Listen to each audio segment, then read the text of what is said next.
Opening speech లో మన శ్రీరామ్ అద్భుతంగా చెప్పాడు.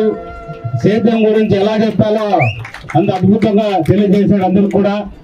ఎందుకంటే వాళ్ళ ప్రబంధ కుటుంబం ఎప్పుడు కూడా సేద్యం పైన తిరుగుతూ ఆ సేద్యాన్ని ఏ విధంగా చేసుకుంటూ పోవాలనేది ముందు నుంచి కూడా తెలిసిన, ఎప్పుడు కూడా సేద్యం మీద ఎక్కువ దృష్టి పెట్టి ఆ సేద్యం చూస్తూ మరి కూడా ప్రజలు బాగోగులు చేసే వాళ్ళ కుటుంబానికి సంబంధించి పెద్దల రగన్న గారు.